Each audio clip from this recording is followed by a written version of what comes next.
Hey everyone, this is Curb Knight, and today I'm bringing you a deck profile for an updated Magnolia Masques list.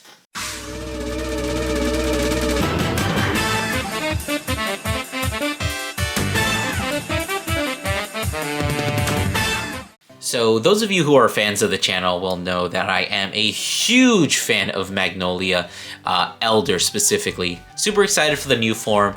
Hopefully it makes the deck, show up in the meta a little bit, please. But anyways, I thought that since we do have a new Magnolia coming up, let's go ahead and take a look at the other Magnolia deck that I don't really look at as often. Of course, that being Magnolia Masques. So instead of just like talking about if this is viable in the meta, which I'm gonna say probably not, like maybe you can steal some wins with this, but really, not really. I'm mostly just going to talk about my feelings of Magnolia Masques, which is basically the same if you've seen any of the other videos.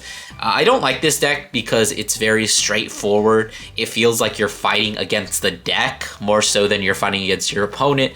And then when you do actually do what you're supposed to, the payoff doesn't really feel worth it like most of the time. But with that all out of the way, let's go ahead and hop into the deck profile. Reasoning for some of the ratios, that's a question for Ryan and not me. So starting off with the Ride deck, as always, we are just going to be playing Stag Nipper Dragon because that's very important for reasons. Actually, just kidding, it's not. We're actually just playing new Magnolia Ride line, of course, with the base Magnolia in the Ride line. This is just a tech because Ryan thought it was funny. But anyways, we've gone over this ride line before when Karis is ridden over, if it focuses, by any Sylvanhorn Beast that is grade 2. You can check top 3, call something, and then put the rest either to the bottom deck or to the drop zone, which is, very helpful in this deck. You have a lot of pieces in the deck, so filtering is pretty good. Also, not playing the order, the Zoria ride line means that you don't have to commit too hard to orders anymore. But of course, the Lattice is when it's written over by Magnolia, Soul Blast 1, add either a grade 3 card or an order card, which is pretty good since this deck is already, naturally playing some orders, like the Mask itself, and then you also have like your grade 3 Magnolias you can just add back. So, still a little bit of versatility there. Basically just free riding up most of the time. And then of course you just do have base mag. This is the SIR, which I don't get to use in my regular Magnolia deck because I like using the DSR. Magnolia is the same as always, at the end of the battle attacks, CB1, choose a rear guard, give it 5k, you can attack from back row. For Sunride, choose 3, which you're never going to be doing. Although I guess you could, but you're not going to. Right, so of course, starting off with the grade 3s, we of course do have to play the 4 copies of the Magnolia Masques. So it might have been a while. So Magnolia Masques, let's go ahead and get over it. So it has a standard mask condition where it can only be ridden by a grade 3 Magnolia. And then during your turn, all your rear guards with a Dragon Tree marker can attack from the back row and get an extra 10k. And then of course it has the final act where you remove the other Magnolia from either your hand, soul, or drop, and then it gets a skill that whenever your rear guard attacks from the back row, choose rear guard and retire. So you have a little bit of board control. Effectively, as soon as you are set up, you don't need to use any more counterblast. So it's a little bit more sustainable than base Magnolia. But in my opinion, you get a lot more power than Elder does, but at the same time, like it takes so much more work to set this up than it does Elder. So I'm perfectly fine with just taking the extra power cut. And then for our last grade 3 unit, we are playing 1 copy of just regular Magnolia, just because that second skill does come up sometimes. Like if your opponent sees it coming, they might not commit too much to board, and being able to like jump scare them with an extra Magnolia is pretty good. But I think the main reason is because we do have a searcher for Magnolia cards, and just playing 5 makes it more consistent, because if you don't search, you get nothing. So even if you're just getting this, which is just a dead card, it's better than whiffing and not doing anything. So deck thinning is always better than doing nothing. And then for the last grade 3 card, we are just playing 2 copies of the Mask. Pretty typical in any Mask deck. You're always just gonna be playing 2 copies of Mask. All right, so moving on into the grade 2s, we're gonna be starting off with the 4 copies of the Dragon Tree Wrench, Depth, Illithid. Of course, on place, CB1, Counterblast 1, Soul Blast 1, place a Dragon Tree marker, and then search your deck for the Mask of Hydreigon. Searchable off Mask of Hydreigon, very important.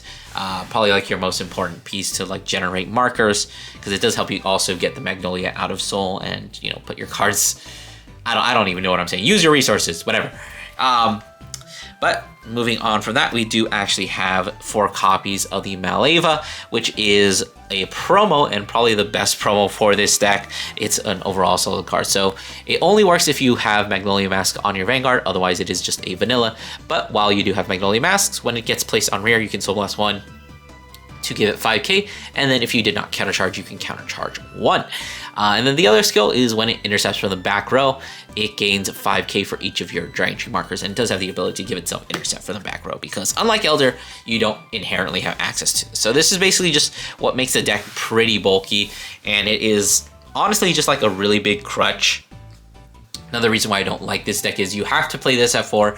You kind of have to play this at like 3 to 4, because without it you run the risk of, if your opponent does give you counterblast, well, you're kind of shit out of luck, like you're not going to be doing anything. So this allows you to recycle 1 counterblast over and over again. So it's kind of just mandatory in the deck. So moving on to the next grade 2, this is a card I'm not really super keen on. It's Force Glow Dragon. When he's placed on rear by any condition, as long as you have a Magnolia Mask, you counterblast 1 and you choose grade 3 or less cards you can drop equal to the number of Dragon Tree markers, and you call them to rear.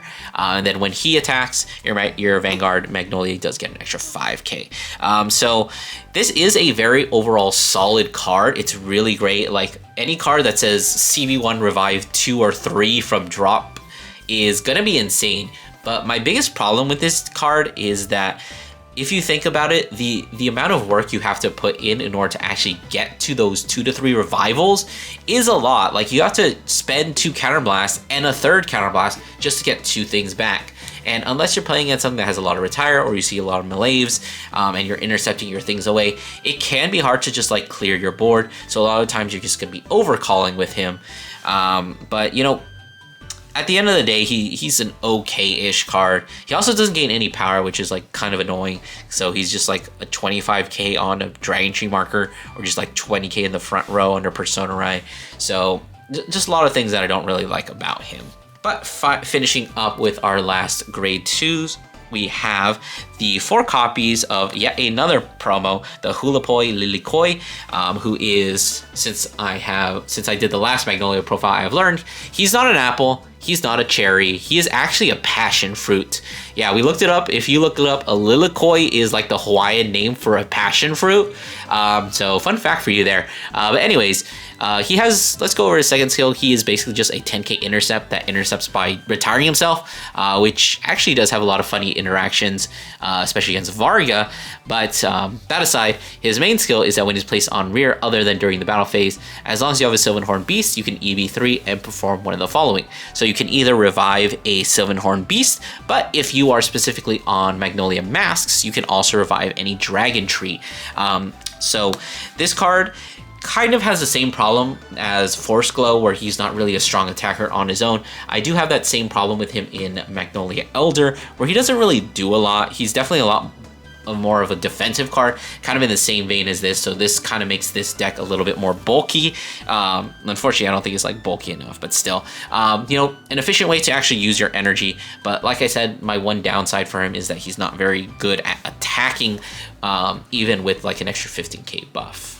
Right, so moving on into the grade 1s, we of course are going to be starting off with the 4 copies of the Dragon Tree Wrench Bist Alivius. So he's the, of course, on place counterblast 1, create a Dragon Tree marker, and then if you're at grade 3, you can counterblast 1, soul blast 1, in order to add an order from your drop zone to the hand. So most of the time you're just going to be using this to counterblast 1, just generate a marker. You do have to max out on Dragon Tree, because if you don't see these pieces, you don't do anything. So it's just kind of mandatory. You never use the second skill. Like maybe you would use it, but honestly, you just don't have the counterblast to like afford it. Also, all you're getting back is the Mask of Hydrant, and like, oh, okay, that doesn't really do anything. But you know, sometimes it comes up. Moving on, we do have 3 copies of the Say Roll, which is our Magnolia Searcher. So when he's placed on rear from either your deck or hand, you can Soul Blast 1, check top 5. Yeah, top 5. This card is kind of poopy. But you add a Magnolia to your hand, but if you don't see anything, you just get nothing. So that's why we play the extra copy Magnolia, just so it's easier to hit off of the state roll. But of course, the main skill that we do care about is that as long as it's rear guard, your Persona Ride power does affect your back row as well. So that makes your things hit that much harder. So even like your weaker attackers, as long as they're in the back row, they can also, you know, hit actual numbers. Okay, so moving on, we do have, interestingly enough, just one copy of this guy, the Malorussi, who I think is the kind of like very good card of this deck, because if you notice, I did say there's a lot of cards that are not good attackers. This card kind of fixes that, because their biggest weakness in Magnolia Masques is your lack of strong front row attackers, and this guy really helps with that. But anyways, enough rambling. So at the end of the battle, he attacks.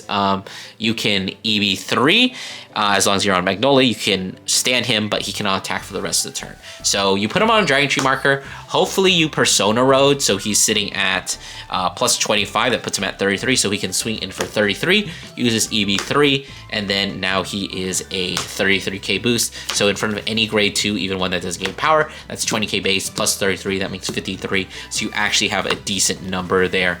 But honestly, like I said, the biggest problem with Magnolia Masques, you don't have room for anything. You don't have any flex slots, which probably is a reason why this is currently at 1. But at the same time, you can always revive it with the Lilikoi because it is a Sylvan Beast. And of course, you do have Force Glow. You have a lot of revival. So as long as you see the one, you don't really need more than one. You could definitely, if you want to bump this up, create double columns. Maybe cut like, I don't even know what you would cut. I guess you could cut like a Force Glow, because that's just me. I don't really like Force Glow. But you could definitely play more of this, but you know, you only have 3 energies, so you really only need one of these on board at a time most of the time. All right, so just finishing up our basic stuff, we do have the 4 PGs playing an Elementaria, because apparently I care more about this deck than I do either Flomglom or Rotovisor. And then of course our trigger lineup, we are playing 4 crits, and then 4 of the chili pepper crits here, specifically to piss off Dradual Enthusiast Darren. And then of course we are playing the 3 draws here, because you know, you're a very priest reliant deck, and you technically do have a decent amount of defense. But if you want to try out front, I think that would be fine, just because like I said, your front row is your weakest attack, so giving them an extra bit of oomph is probably, you know, a decent idea at least. And then of course just 4 heals, and just playing Blessed Favor, because I don't know, does Masques really benefit from anything else?